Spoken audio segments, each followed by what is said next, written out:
Est-ce que vous pouvez très rapidement nous résumer, selon vous, l'actualité de la Guinée? On est le 14 janvier 2014. Oui, elle se résume à peu de choses. Ou si vous voulez, à la rentrée parlementaire qui a été dominée dans la journée d'hier par l'élection du président de l'Assemblée nationale. Mais ce qui est le plus important pour ce qui me concerne, c'est la façon dont l'opposition s'est présentée dans la salle après les péripéties qu'on a vues sur la candidature unique de l'opposition. J'étais candidat annoncé depuis plus de 5 mois.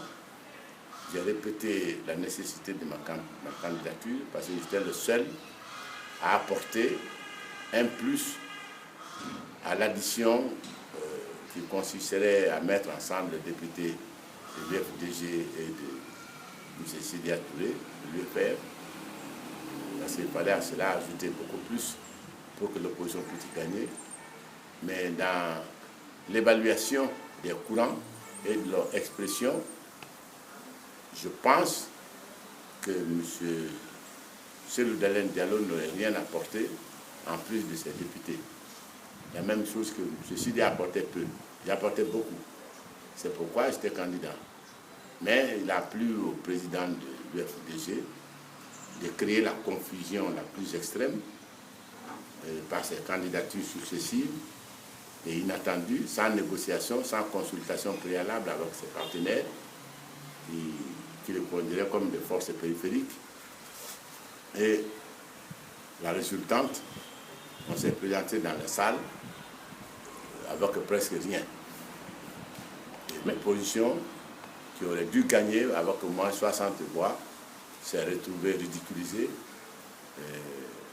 au point, n'est-ce pas, qu'on ne connaissait pas l'identité complète de la candidature présentée par M. Cellou Dalein Diallo. À votre avis, qui est auteur de cette ridiculisation de l'opposition? C'est Cellou. C'est lui seul. Lui et lui seul qui est la cause de ça.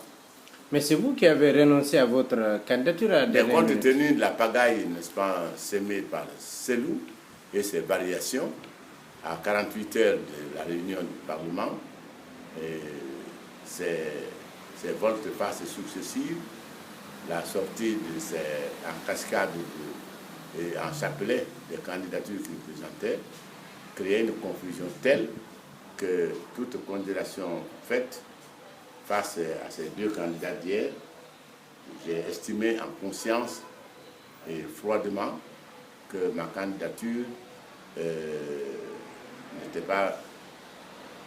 n'était pas acceptable comme élément d'apport de victoire à l'opposition.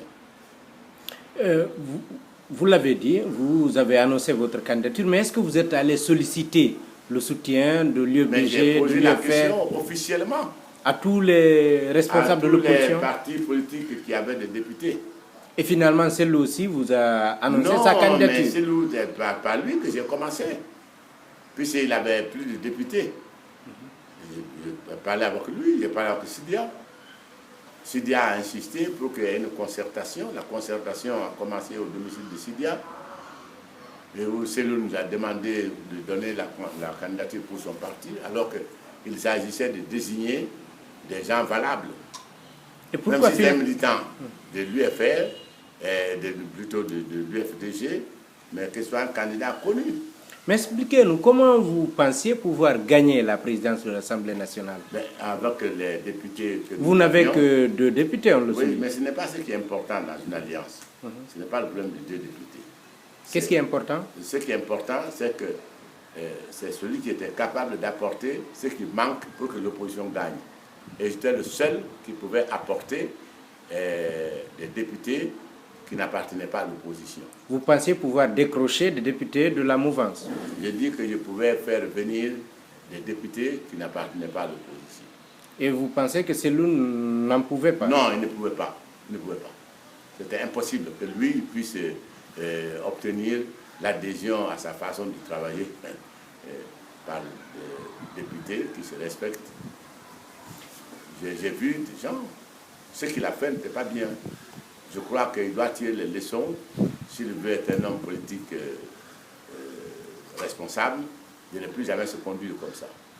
Et là, la rumeur laisse entendre que vous allez être candidat à l'une des vice-présidences. Absolument, plus si les CDA cherchent aussi à avoir la candidature, pourquoi je m'interdirais de chercher à avoir ça?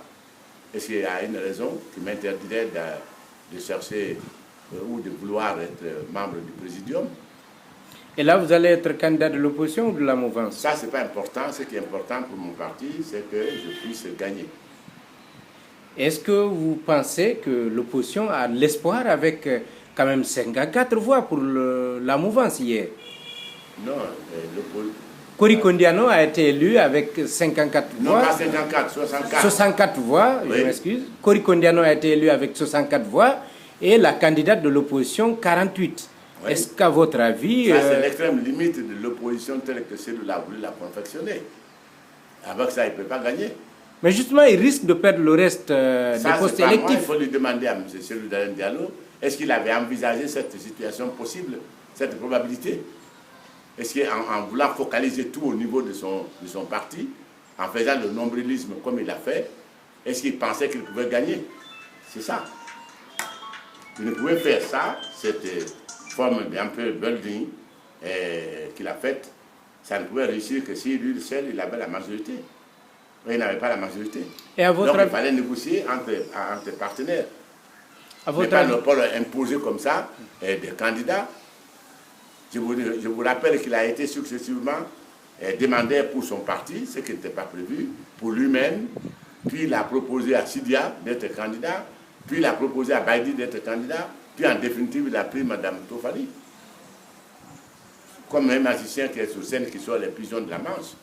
Vous estimez que vous êtes le seul qui n'avait pas bénéficié de son soutien alors? Ça ne m'intéresse pas que soutienne ou ne soutienne pas. On battait la crédibilité de l'opposition de gagner. Or, cette probabilité existait.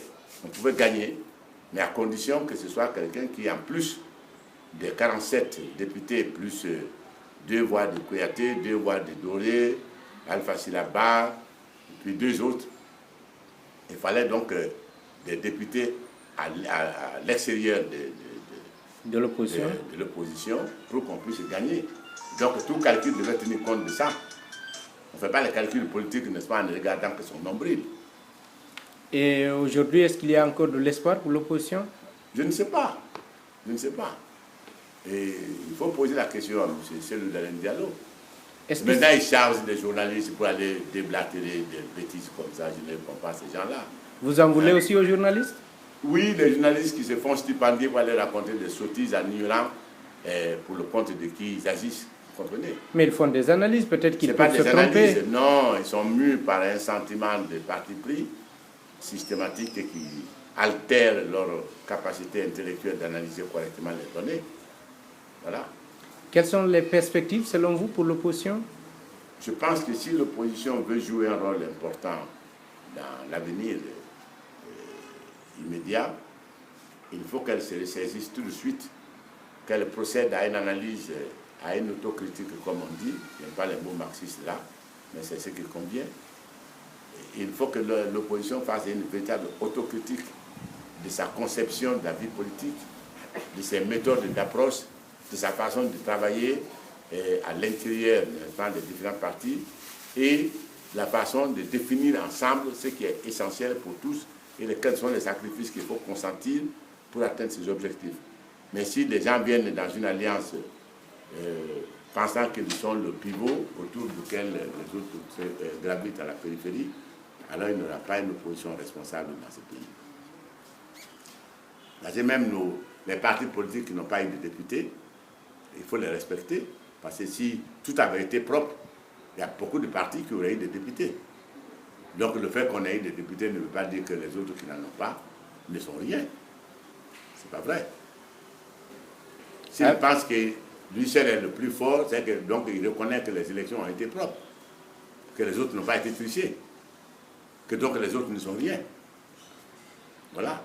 Et on annonce aussi un possible groupe parlementaire, une possible formation d'un autre groupe parlementaire autour de l'UFR, de Sidya Touré. Est-ce que ça ne risque pas de morceler davantage l'opposition guinéenne? Non. Au contraire, ça permet d'exprimer toutes les convictions, ça permet de valoriser toutes les méthodes de travail au Parlement. Mais si on va se noyer dans un groupe dont le chef déjà montre les signes de faiblesse extrême qu'on a connus, alors vous comprenez, ça va être un marché de dupes à l'Assemblée. Je ne crois pas. Ça aurait été bien qu'on travaille dans un grand groupe parlementaire dont l'ossature serait l'UFDG, mais à condition que l'UFDG comprenne que ce n'est pas le nombre, n'est-ce pas, qui fait la qualité de la réflexion. Hein? Mais que dedans, même un parti politique qui n'a que 10 membres, mais qui recèle de compétences, il faut l'utiliser à plein temps.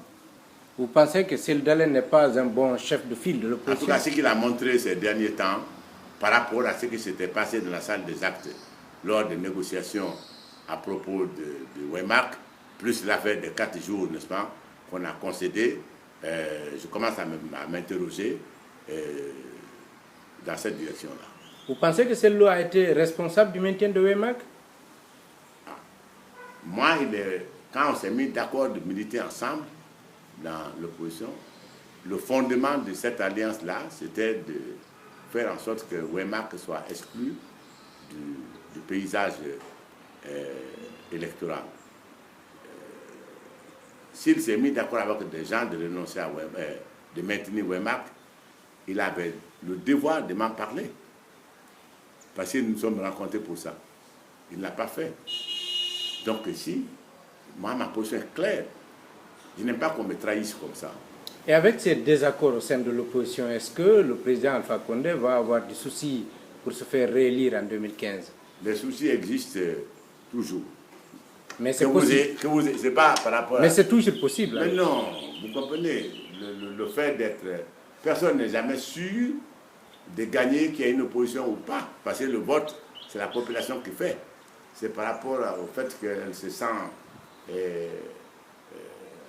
à l'aise, elle se sent en sécurité, elle a les biens sociaux tels que la santé, l'éducation, que tout est garanti, qui la détermine à renouveler le mandat d'un homme politique ou à refuser de le... Ce n'est pas l'existence de l'opposition en soi qui décide, n'est-ce pas, le renouvellement du mandat du président de la République. C'est tout le travail que le président de la République aura abattu pour appliquer son programme qui pourra, dans une très large mesure, décider du destin de son mandat, de son deuxième mandat. Et que répondez-vous à ceux qui vous accusent, vous, M. Jean-Marie Doré, d'être à la base de cette pagaille au sein de l'opposition? Ce sont des imbéciles qui disent cela, parce que je vous ai expliqué ce qui s'est passé. Moi, je n'ai pas été présenté plusieurs candidats. Je n'ai pas été présenté une femme sortie de ma marche sans consulter mon parti et encore moins mes alliés. Vous comprenez? Le seul responsable, l'unique responsable de cette pagaille-là, c'est Cyril Diallo. Ce n'est pas Sylvia Touré, ce n'est pas Kouyaté, ce n'est pas Doré, ce n'est pas Alpha Silaba, c'est lui. Il faut qu'il ait le courage, s'il veut que demain nous puissions travailler ensemble, qu'il ait le courage d'assumer la responsabilité des actes qui ont aujourd'hui affaibli gravement l'opposition. Votre dernier mot? Je pense qu'il ne faut pas désespérer du peuple de Guinée, il ne faut pas désespérer de son élite. Ce qui arrive, ce sont des choses qui sont à envisager sur toute scène politique, mais ce qui est interdit, c'est la répétition successive et dans la même matière et à la même époque. Ce n'est pas bien. Je souhaite que les actes soient posés pour que très vite on oublie cela, afin que la Guinée et ses institutions puissent fonctionner à plein temps pour redonner à notre pays l'image à laquelle elle a droit, la confiance à laquelle la nation a droit, pour que les investisseurs et les investissements puissent réaliser chez nous et donner le maximum d'emplois au maximum de Guinéens. Voilà. Et si on vous demandait juste de revenir avec un petit résumé, à votre avis, la Guinée a plutôt gagné ou perdu avec cette transition qui est en train de prendre fin? Dans